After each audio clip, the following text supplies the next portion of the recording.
Il est l'heure de retrouver l'avocat des causes perdues sur Europe 1. Bonjour Mathieu Noël. Bonjour Dimitri, bonjour Anissa. Alors, Bonjour Mathieu. on dit que nul n'est indéfendable, quoique. Votre client ce matin, c'est l'Institut Pasteur de Lille. Alors, ce qui est assez intriguant, pour quelle raison l'Institut Pasteur de Lille aurait-il besoin de recourir au service d'un avocat ? Eh bien, je me suis posé la même question hier lorsque j'ai réalisé que l'Institut Pasteur avait essayé de joindre mon cabinet. J'attendais plutôt un coup de fil de gens vraiment dans la merde, comme le patron de Lafarge par exemple.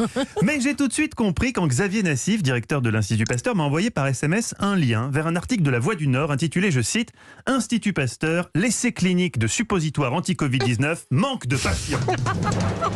Madame Haddadi, Monsieur Pavlenko, je crois qu'à un moment dans la vie d'un homme et d'une femme, il faut savoir mettre de côté ses pudeurs et se hisser à la hauteur des circonstances. Jérôme Salomon nous l'a répété cette semaine, la guerre contre la Covid n'est pas terminée.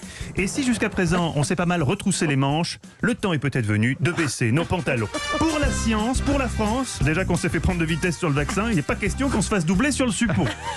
Surtout pour une question stupide de manque de volontaires. C'est pourquoi, comme le fils du commandant Massoud, mais à l'échelle rectale, j'appelle à la mobilisation générale.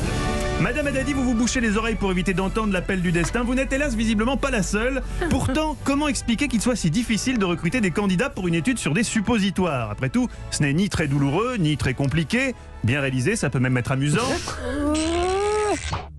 Les Français, malgré tout, oui c'est vous, les Français se défilent pour tester le Clofoctol, un suppositoire.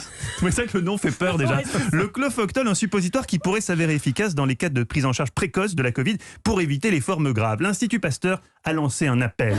Les chercheurs ont besoin de beaucoup de volontaires, entre 350 et 700 dans l'idéal. Et c'est assez mal parti puisque pour l'instant, Dimitri, ils en ont au total, si on additionne les hommes et les femmes, un. C'est pas D'en ont un. Alors un, c'est mieux que rien, mais pour mener une étude randomisée de phase 2, avec des doubles aveugles, c'est pas terrible. Pour l'instant, ils peuvent faire des monoborgnes, ça sert à rien. D'où ma présence ce matin, plus qu'une présence, un cri.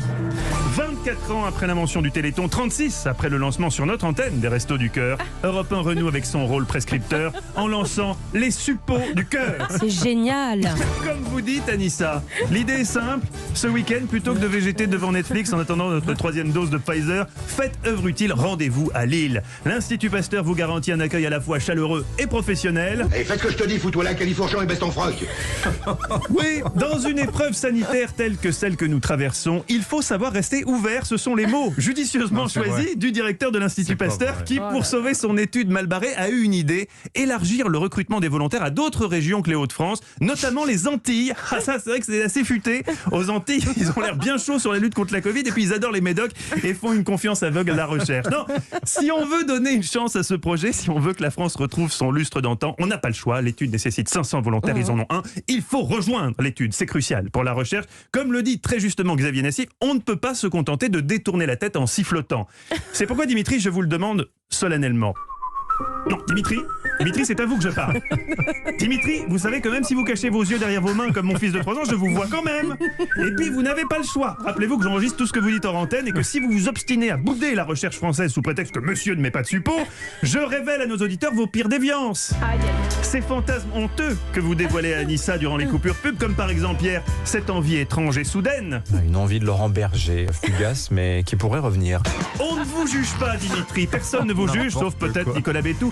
Simplement, maintenant, il faut y aller. Lille nous attend. Martine Aubry vous donnera la main si vous avez peur. Mais enfin, c'est pas possible. C'est pas la mer à boire, un petit suppôt. Bon, j'insiste pas, mais c'est d'autant plus décevant que je me souviens que vous étiez un peu plus enthousiaste lorsqu'il avait fallu tester le Viagra à l'époque. Putain, j'ai envie de...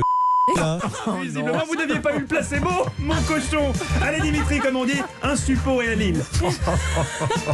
Non, il faut vraiment plus rien dire dans cette radio. Mais on oublie, on se parle pendant des Mais qu'est-ce que j'ai dit ce matin ? Il faut que je réfléchisse. Oh là là. Vous avez dit des choses horribles. Enfin, Prenez un avocat. Merci Mathieu. Allez, on vous retrouve à 16h avec Stéphane Bern au programme. Historiquement vôtre, juste après votre sieste, Dimitri. Aujourd'hui, on réunit 3 éternels insatisfaits. Nino Ferrer, Pep Guardiola, l'entraîneur de Manchester, et Katsushika Okusai, qui est, comme vous le savez, Dimitri, Le peintre. le plus célèbre peintre japonais. Heureusement que vous avez Ah ma oui. fiche. C'est utile. Non, Okusai quand même. La vague, la La légende. vague. Oh oui, quelle culture, c'est beau. Merci Mathieu.